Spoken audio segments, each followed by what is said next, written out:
Hello, my name is Stephen, and you're listening to the first DIY Musician podcast. I wanted to set this up mainly to get to chat to other like-minded musician types about this story, what got them interested in doing music in the first place, albums that made them who they were and are today, and any advice they would give to the rest of us DIY musicians. If you're a DIY musician and you're interested in jumping in one of these at some point, do let me know.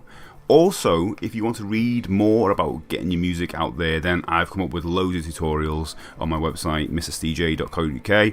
I'm constantly making tutorials and guides all about that kind of stuff, just like how to get gigs, how to email music blogs, and why you need to blog, that kind of thing. But moving on to this episode's chat, I'm talking with my good friend and one of my favourite human beings, Simon Monkhouse. You may know him as the drummer from my previous band, MINIONTV, and most recently from joining my current project, Wire to Follow. He's one of the good guys, so listen up and, let's just gloss over the fact that I have no ACDC knowledge at all.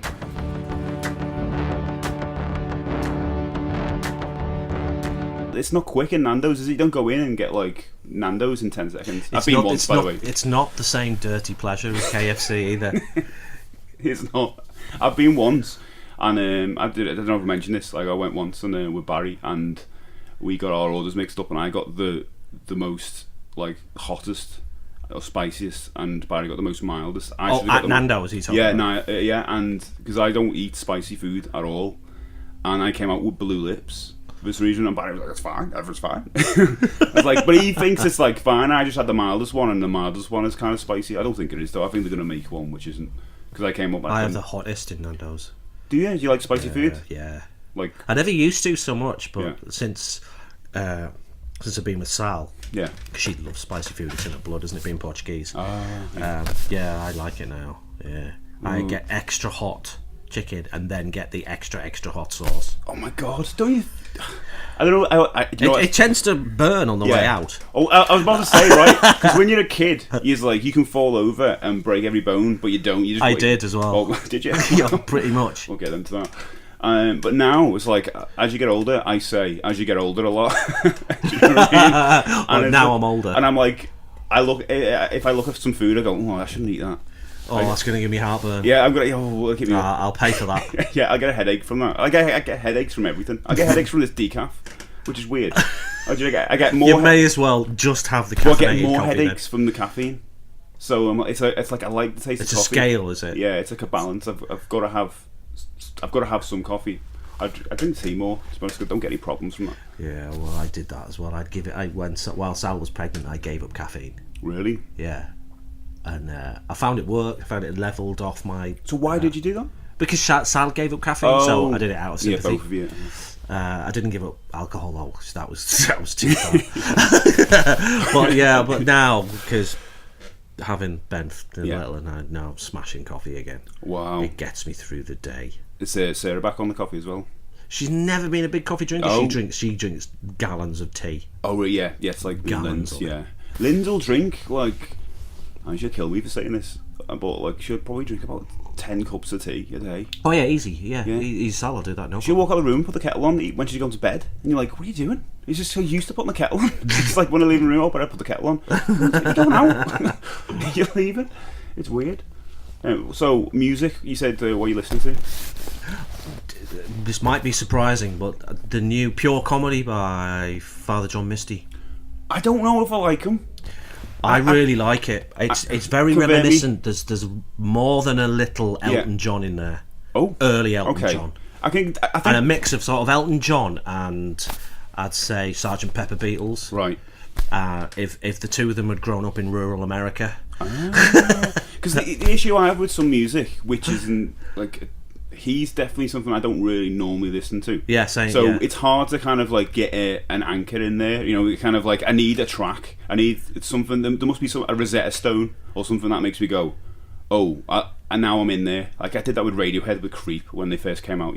Yeah. I need that song. Is there? There was a song for me, and I can't remember its entire title, but it's the second one on the album. It's Entertainment All the Time or something along those lines. I mean, the opening lines of it are bedding Taylor Swift every night in Oculus Rift. I mean, that is just class. That one, that one, and the title track, Pure Comedy, are absolute genius. So is he comedy? No. It's social commentary. Oh. So it's talking. It gets on. It makes a point. Just starts off with quite a funny line. But the instrumentation's quite good, isn't it? It's what, sorry? The instrumentation, the music's Yes, quite good, isn't it? really, really Doesn't it good. have like a full big band? It does on some of them. A lot of them it'll just be piano and a voice. But yeah, when it gets going, it's pure. It's proper Elton John 70s pop. See, this is the thing as well. I was saying before about the Rosetta Stone music thing. As soon as you said Elton John, I'm like, okay, now I can listen to it thinking that, and not thinking, a band or some of like pop music. I can go in there because I like a lot of Elton John's early stuff when he was like not afraid to kind of. That's what experiment. It sounds like to me. That it goes into quite rural, folky Americana as well on a couple of tracks. There's one that's 12 minutes long, and that's very American folk kind of sound. Because I'm not exactly sure who he is, but there is a link between him and Fleet Foxes. So I don't know whether it's the Fleet Foxes. Fleet Foxes main guy. Another band where I've heard bits and I quite like, but I haven't heard enough to make me go, I'm going to chase them up now. Yeah. Well, mine was because I got into Band of Horses. I remember you. Which led me to. Yeah. That kind of makes sense. Yeah, Fleet Foxes and to Manchester Orchestra, and then on to Father John Misty. So anything else you listening to apart from that, or that's just you generally? Well, the other stuff we were talking about before, the Warm Digits, I'm still listening to that over and over again. Yeah, that's good. The new Go Team. Go Team, yeah. Semicircle. I still love that album. And do you like John Hopkins? Do you know John Hopkins? Don't know. I know of John. Yeah. Don't listen. I haven't listened to to he brought out an album, it's gone about 5 years now. Immunity. It's like electronic, but it's also kind of got some just gorgeous like piano parts and a little bit of vocals and things like that. But he's just announced his new album today. New track came out. I saw you tweet that actually. It's so good. Didn't like it. You didn't like it? Shut off. Oh, you mean you didn't listen? Just had to a quick look. It's tweeted. Well, here's the thing. I talk about like, no one buys any music anymore. I was straight away on the pre-order it because he's signing all the pre-orders. Oh, is he? Yeah. So I thought, I've got to get in there. Yeah, that's nice. And it's just stupid because he's based in the UK, but I have to order it from like America, so it's like £30. He's based there. For some reason, I just immediately assumed he was American. No. John Hopkins. It's an American university. That's why. Right. Because he's worked with Coldplay a lot. I was talking to someone the other day, and I was playing a John Hopkins track, and they're like, "Is this Coldplay?" Coldplay borrowed. That's not a good thing. No, he kind of recorded them and helped them out and stuff. Well, Brian Eno has worked with Coldplay, I think. Yeah, he has, hasn't he? That's not a bad thing. Coldplay are all right. They were, yeah. Yeah, I agree with that. I mean, the first album is great. The second album, Rush Your Blood, and then it changes because the band changed. They started playing. It moved from being into earnest pop music to stadium-driven. That's pop the thing, music. isn't it? As soon as it happens with any band, though. As soon as they have to play bigger venues, the music changes to something.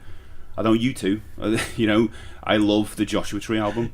Yeah, absolutely. And now that was a game changer for me. Yeah, it was such an album. Which I'm going to ask you about albums at some point. I have room on, hopefully. So they get to a point when they play stadiums and they have to write songs that people can sing along with because otherwise it's not going to be heard. David Byrne wrote a really good book about that. Someone told me he wrote a really good book about it. I need to read it about how music changes in different areas. Talking Heads, David Byrne. Yeah. He's got a new album out soon. Has he? He's got a couple of new tracks. Sound like Talking Heads. Yeah, yeah. It's weird. Which isn't bad. I really like it. I was tweeting this the other day because I really like Talking Heads, but I thought I did. But I only know one album really. I've stuck to that one album for like years, and that Remain in Light with Once in a Lifetime. I don't see a problem with that though. Yeah.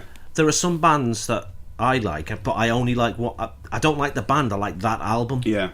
I don't feel like you need to have any brand loyalty. But can you still say you're a fan of that band? Like, I don't know why you need to. You're a fan of that album. Yeah. You're a fan of that music. That's what you want. But I feel like in a I'm not looking for a band. I'm looking for the music. But in a showdown online, someone said, "Well, I'm a bigger Talking Heads fan than you." I'd say, great.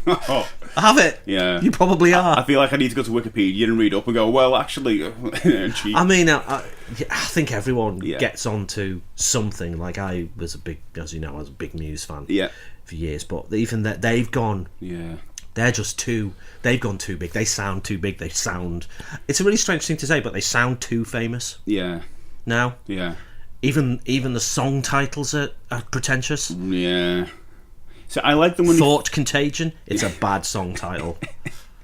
It really, the new one. Yeah, I tried it. And it's not a bad tune. I listened to it once, and there was nothing to make me go back. Sorry if you're listening to this and you hear someone singing outside. We are in the studio.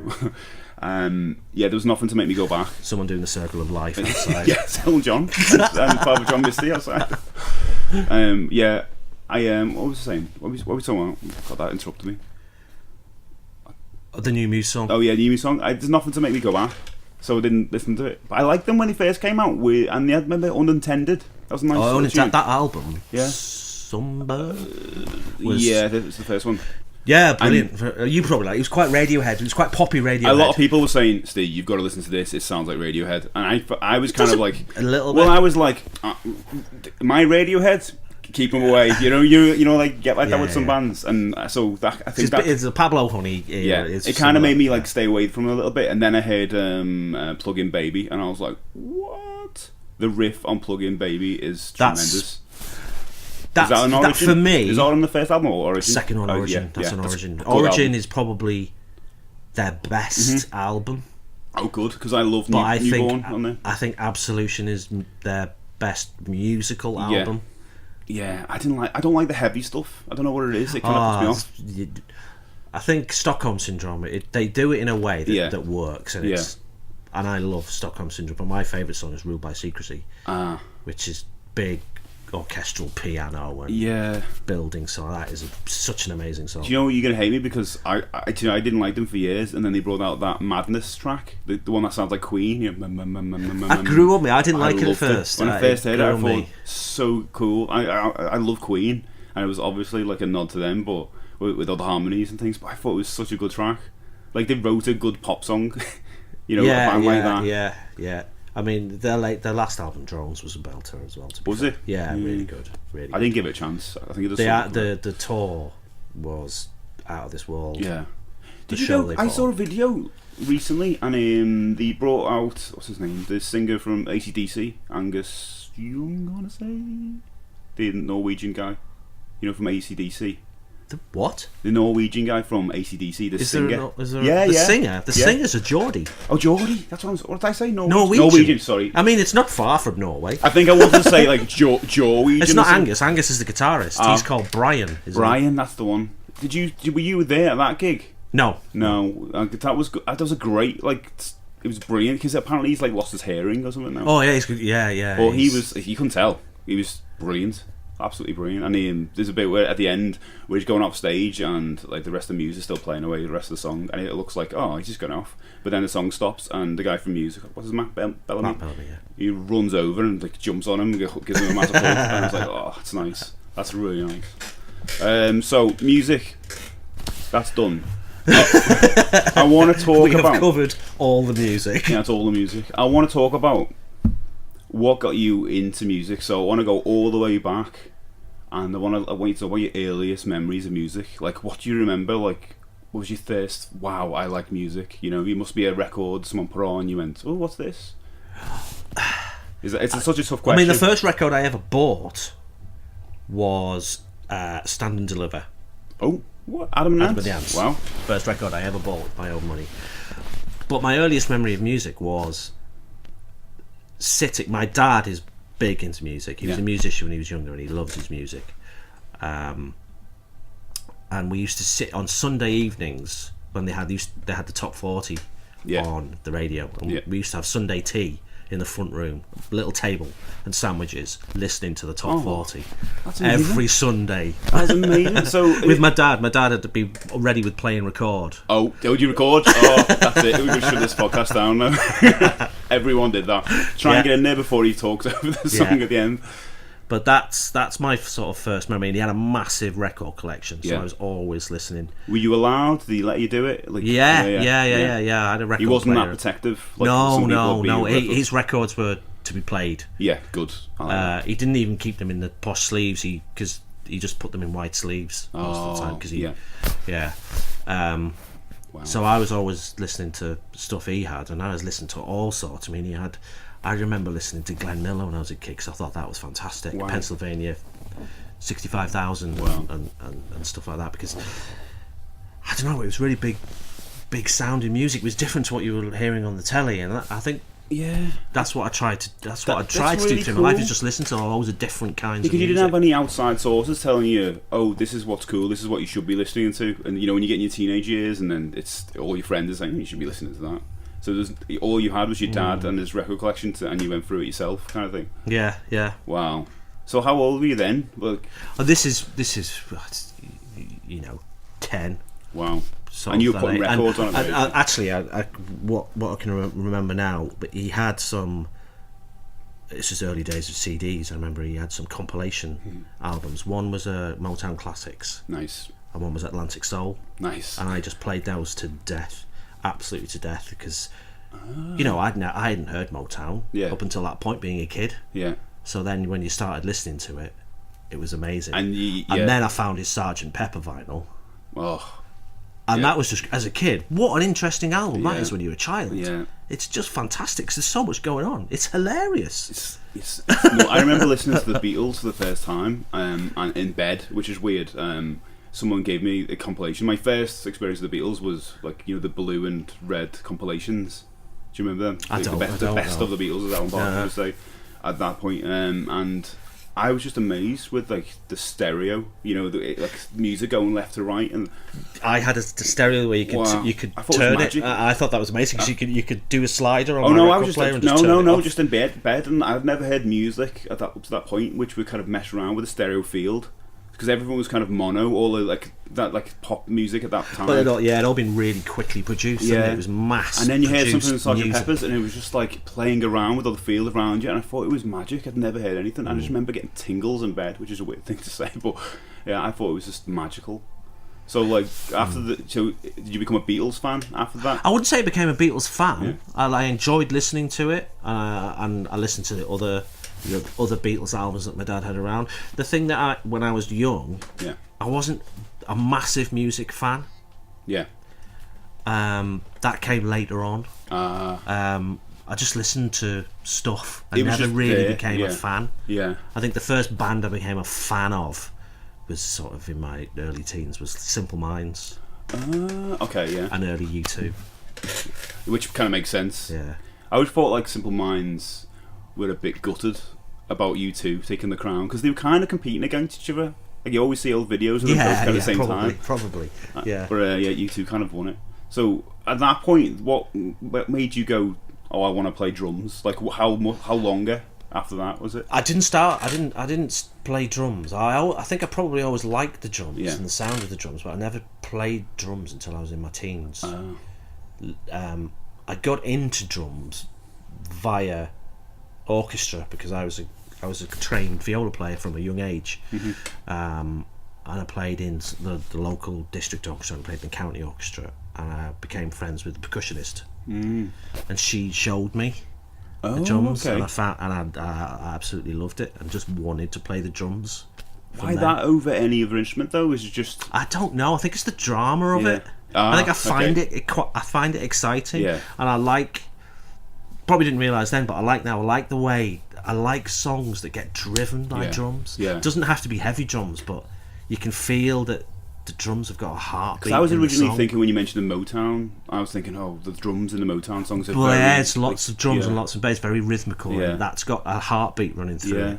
And I think that's what I get attracted to in a lot of songs. So what was it like at home when you said, I want to be a drummer? Were they like, I never did it at home. Did it at home. So, it was always away. But did they know you were doing drums, playing drums? Well, they knew that I was, basically just messing around with them. Have you got any kind of music in your family? Is anyone else playing instruments? My dad played jazz cornet.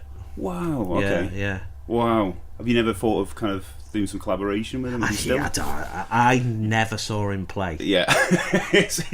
I've been to see the blues band that he was in when he was a teenager, that are still going. So you definitely he's not lying to you. He did it. No. Because it would be the biggest lie. The lead guy in the blues band, Badger, his name is, That's a blues name. Talked to me about when my dad, when he was in the group. Oh my God. The band playing blues. Does he still play? And jazz. Well, he still wants to play. Doesn't still play. No. But I was saying this the other week. I don't believe there are musicians out there who just kind of turn it off, who don't want to play music anymore. You know, even if it's just to get your instrument out and play a few notes or something, or it's just, we've got friends like that. We know people who just kind of switch it off. I couldn't do it. No, you get itchy for it. Yeah. I miss it. Yeah. It's like, it feels like a part of you. Yeah. And then when you're not doing it, there's a part of you missing. Yeah. Do you ever get told off for like drumming with your hands? All the time. My dad would say, at home, Sal will tell me off. Tapping. Work. Yeah. I don't even know I'm doing it. I don't realise I'm doing it. I feel like every musician, if you're a drummer or not, does it. I don't know what it is. You just have to do it. One of my old sixth form friends, who, when we connected on Facebook after not seeing each other for a long time, we were very close friends in sixth form, and when he saw that I was a drummer, he said, "Well, thank God you're playing the drums now instead of beating the shit out the inside of my car." Oh my God. So you became a drummer. So what was your first kind of instance of playing with other musicians? That was it's not that long ago, really, because I didn't play drums in a band until in my 20s. After I'd moved. We were nearby. Yeah. It was because I met Sal, and Sal can play the guitar and she played the piano. And she loves music, and we talked about music. And obviously, I was always wanted to drum, and she bought me the first drum kit I have ever owned. Oh wow! She got me first some Arbeiter flats that fit in the house. Wow! And then she was basically the driving force behind getting me out to play with other people. Wow. Because I didn't have the confidence. She was like, just go and do it. So I played with a few bands. I played with a couple that I never got out of the practice room. Yeah. In, I can't remember what it was called. It's down by Sandhills in the recording studio. Practice place down Sandhills. And that was my first experience playing with band. And was that like an audition, or did it go well? Or? Well, I went to audition with some guys, and then Doc Danica they were called, which is a great name. Yeah. It's from Catch-22. Oh, okay, yes. I've not read it. It's too big. You know what? They were good. And they asked me back, and we were writing with them. They wanted to go live, but then there was another band came along that was heavier, and it was interesting, and I sort of went and played with those, and we had some success with that. That's when I played in the Czech Republic, did some festivals there. Because he was he was the ex-singer of quite a big metal band. Are they still going? I don't think so. No. They might be. So it must have been in a really good position to be a drummer. You must have known at the time, this is the member every band wants. Because when I was looking for members, every other band wanted a drummer. I was surprised how quickly I got responses. Yeah. Please. Or I was surprised how many things there were out there when I looked. Yeah. Did you when you kind of advertised or went looking, was there anything in your mind like, this is the kind of band I want to? I was quite open-minded because I've got quite a broad spectrum of music that was there anything that you didn't want to do? Anything that I didn't want to do? Anything too poppy? Yeah. Anything that just stuff that doesn't have emotion in it. Yeah. Turns me off. Yeah. That sounds dry. Yeah. And music by numbers. So anything that sounds like that, I'm not interested. Because Dr. Nika were kind of, I don't know, you'd say they were indie. They were kind of folky, poppy. They were really interesting. I wish I could remember the guys' names, but they were good. The main guy, the lad he was a guitarist in that, he was really good. He was really talented. I wouldn't be surprised if he's around in another guys, to be honest, in the Liverpool scene. Yeah, because he was very, very good. So the other band, well, Serotonal. Yeah. So how long were you with them? It's a couple of years. Yeah. Yeah, a couple of years. It took us that long to get the album done. You recorded the album? Yeah. Wow. So after like that kind of faded away, and you moved on from them, didn't you? Yeah. Right. And I was looking around for something else, another project, something, and heard MINIONTV. So it was. Oh, were we straight after? You were straight after. Oh my god. Because I remember. And as soon as I heard it, yeah, I remember as soon as I heard it, I shouted, Sal, oh my god, come listen to this, She was like, yeah, you should go. How can you remember what it was? Like, it was Battleships. Oh, was it? Like, and I think version? No Grave, possibly No Grave. A really early version of that. Maybe. Yeah. Yeah. Wow. Because we recorded better bass. I love that. I absolutely love that song. I was always pushing later on with Minion to play that. I wanted to as well. Yeah. Justin never would. I wanted to play every song. I had to pretend I didn't like playing Battleships, but I did. Every time. Every time. So, yeah, I remember, because I didn't turn up to when you were coming to meet everyone for the first time. I was a bit like... We'd had a drummer previously before you, and I didn't like him. He was alright as like a person, but he's really quiet, and he didn't mingle and joke the way we do. You just kind of fit in. We fit. It's quite rare for a drummer. I know. Yeah, normally secluded. And I just remember saying that to the other guys, because they was like, "Oh, should we just take him?" And I was like, "He can't play in time, and we need him to play in time. That's it." So I was a bit miffed off, and I think I couldn't make it to when you turned up, and the other guy just told me, said, "No, he's great." Then I was like, "Okay, I trust your judgment on this one because you're really excited." I remember going back to silence, thinking, "Yeah, I hope this works." Yeah, because one thing. I don't know why I was thinking about this on the way home in the car, because it annoys me. It annoys me about music, and it annoys me about art in general a lot of the time as well, where people can't do an art without assuming an identity. Yeah. I think metal bands are often the worst for it as well. God, yeah. You have to have a certain personality and a look. Yeah. And you have to change who you are. Yeah. But then, like in Minion, it didn't. We were just all... No. We might have a collective like idea about a release or something, which is kind of loosely around it, but there was nothing. It felt like a nice pair of gloves. Yeah, you just fit in and chat and have a laugh. I always thought that, because every time we had gigs or something, we all kind of like were just stuck out of... You kind of sound like we're from Liverpool, I suppose. When you kind of get that stereotypical Liverpool vibe, where people think, oh, it's a gang of jokers.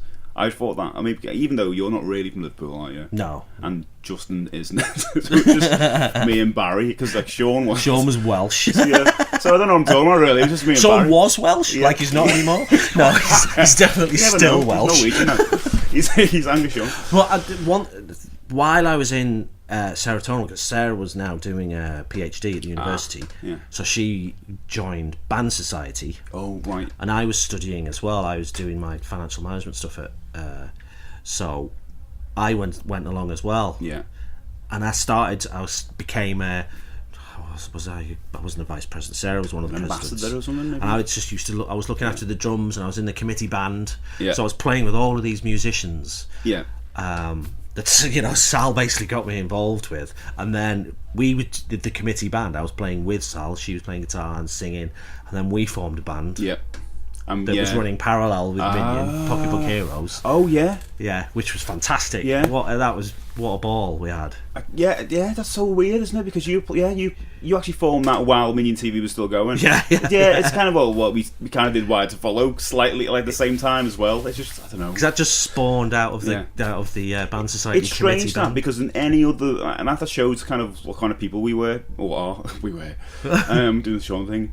Because in any other band, anyone saying, "I'm doing this other project," everyone would be like, "What are you doing? What are you doing that for?" And it'd be like, create some kind of disorder. It's still going, I think. Alright. Yeah, it's still going. Black screen. Yeah, black screen. Yeah, it caused some kind of disorder. I can imagine that in other bands, and did it cause a breakup? No, I don't know. I don't want to talk about that. Did Wired to Follow cause a MINIONTV breakup? No. Answers on a postcard. No, it doesn't. Like, you've moved over. But yeah, I remember playing at the university quite a bit. I liked what was the stage called? The James Brown stage or something in the back. Oh yeah, the Jeb. Do you think that's still there? I was like, well, they've completely done out the guild there. I've not been in for years and years, but it's all changed. I believe. I do remember we played our first gig together there. In the bar, the Sarawee bar. Was it the Sarawee was bar it? at the back, right at the back? Because it wasn't a stage, was it? No. I remember that. Yeah. I remember playing that because there was quite a lot of people there, and I was like, I wasn't used to that. I think I'd played my previous gigs in the Zanzibar and maybe the Kazmir, the very old Kazmir, and they were weird. Like they were very the way the Kazmir used to be. I don't remember the old one. Where was that? Where the hell was it? I can't remember. It's been so long ago. But the stage had a weird kind of divide between the stage and the audience. There was like a massive gap. I don't know why. There was some reason for it. So the audience were like all over there, and we were there, and we were just like, it felt strange. It felt like you were in another country or something. Yeah, I do. I can't picture the Casimir now, but I liked playing the universities. It was funny. It was funny and fun, and people came up to you afterwards and were like, just nice. It's a great I don't know what it's like now, but I just remember the band society when Sal was president, and there was, it was brilliant. It was such a good. Yeah. I wish there may have been an environment like that when I was at university. Yeah. I didn't know about it, and I wish I'd known about it if there was, because it's just brilliant for fostering talent. They were so good at it, getting people together and forming bands. I mean, think like Pocket Apocalypse came out of it. Pocketbook Heroes, all the pockets, the whole jacket came out of it. I mean, Pocketbook Heroes was great for me because Sal just wrote all the songs. Yeah. and I drummed on them. Wouldn't you want to do like more of that in the future, even if it's like a slimmed down version? Like, could you just make everything at home? She probably would. It would be a shame if she didn't, because she's very good. Yeah. And those songs are still out there, aren't they? Oh. Yeah. I'll link them below if anyone's watching this on YouTube or whatever. That'll be good. The zombie one, the zombie jazz song. Well, I'll link the whole. They're all on Bandcamp, are they? I hope so. Yeah. I think it is. This is one thing. I'm terrible at admin. This is when I ask you for some DIY advice for the musicians starting out. Think about that, and later on. Although you've given some, joining a band society is a good one, though, isn't it? That's a really good one. Yeah. I kind of wish I did that. If they're at uni and they're looking at, if they're at Liverpool uni or any uni and they're looking at getting into a band, find that band society or that rock society or whatever it's called, because it's just free. Like-minded people. Yeah, it's free, and the amount of nights they had on Andrewsland it's going to sound terrible, but just letting anyone up, letting anyone up. No, that was the whole thing. That was the whole thing. It was give you a bit of confidence. No fear. Just you want to perform. You and perform. Bands grew. Like Pocket Apocalypse grew. Like they're quite big in Liverpool right now at the moment. Like really good band, and we saw them. Well, starting out with New Path nights when they first came out of like the band society and started New Path. Wet behind the ears. Yeah, they look like kids when you look back now. Oh, kids, and they're all like granddads and probably. Yeah. Oh my gosh. So I want to ask you. I asked you this earlier, and I didn't give you enough time. This is the hardest question. Pick 3 albums. Have you got them in your head? Well, I do struggle with this. As what do you want the 3 albums to represent? Basically, I want these. I wrote this out the other day, but I picked 9 for myself. So I've got to pick 3. I don't want you to pick 9 because it's too long for people to listen to. But I want you to pick 3 kind of milestone albums in your life. They can be anything. They don't have to be the coolest thing you encountered. It could be if you took these albums onto your life, you wouldn't be the same person. Well, I was thinking about the albums that changed what I sort of saw music as. Yeah. And I think the one that had this effect on a lot of people, because it came completely out of left field and no one saw an album like this coming at the time, was OK Computer.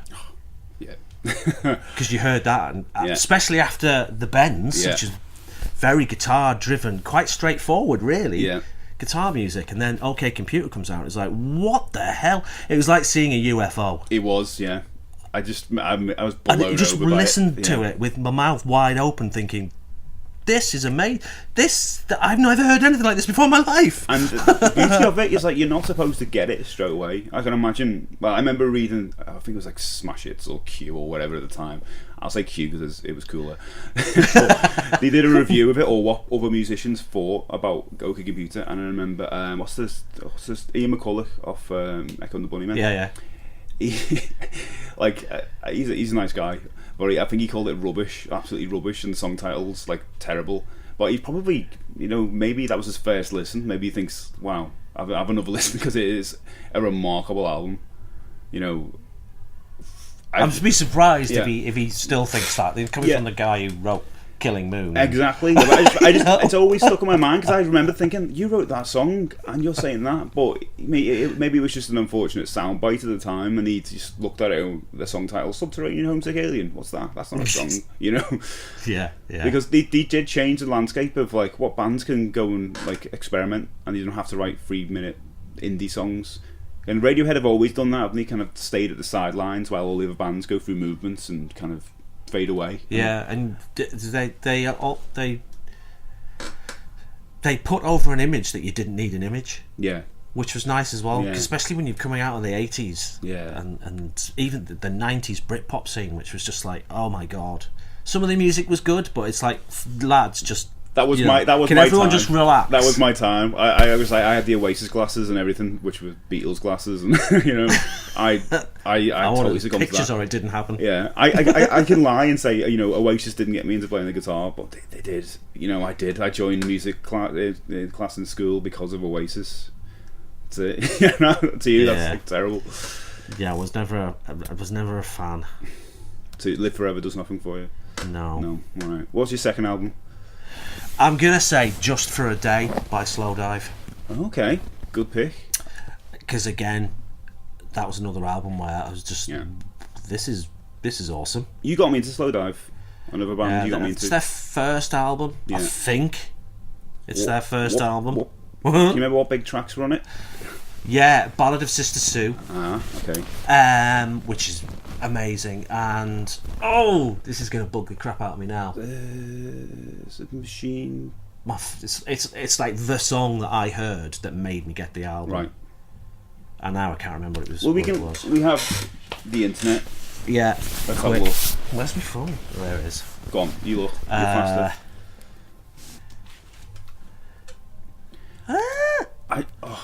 It's weird because I was listening to Slow Down the other day, and there's this one song I really like. Is it Alison? Alison. Yeah, I love this. Is that on there? Track. That I'm not sure that's on Just for a Day. That might be on the later one. Okay. It could be now. Yeah. Slow. I know it's got a black cover. It doesn't have a black. Doesn't have a black cover. Just for a Day. No, it's like red and orange, and when you look at it, it's What am I thinking of? it's a girl spinning round and her skirts. Yeah. Do you know when you said Just Today? I thought it was going to be Feeder. Oh, right, okay, yeah, the cover. So what's on it? Catch the Breeze. Ah, yeah. Okay, Catch the Breeze is just such an amazing song. I remember seeing them. I saw them live when I was at uni at Sheffield. Yeah. I was right at the front, right under Rachel Goswell, because I was a little bit in love with her at the time. And when they played that song, it just spine tingling, because it was such a wall of sound. Yeah. Then. I've heard them live since, and they're very good. But I think they're a bit too polished live now. Yeah, I had the same They've become too good at what they're playing. Yeah. Whereas then it was raw, it was all that delay, and it was just. I obviously didn't see them when they first out, but I was excited to see them. Like now, when I saw them at ATP Iceland a few years ago, and they were really polished, and it reminded me of the way the Edge from U2 is. Like everything is he's got a button for each sound now. It just changes loads of pedals, and everything sounds too clean. There's no raw edges, and sometimes you want to hear the raw edges. You want to hear things that shouldn't be like that, because you're getting a kind of unique experience. Slowdive are definitely like that. Like the way kind of, I suppose, Ride and all those other. Yeah, I mean, Ride would be on a longer list as well. Nowhere by Ride. Yeah. That was fantastic. But not on this list. Yeah, I'm struggling, you see, because there's a lot of albums. Okay, then. So. Those two would definitely be on my list. Yeah. The third one, it's hard for me to pin down now. Yeah. Because there's Muse albums. There's the first Muse album and Origin as well. Yeah. But what I went for was one that was a little bit old. I'm going back now to the late 80s as well, because there was a lot of crap in the 80s, obviously. Yeah.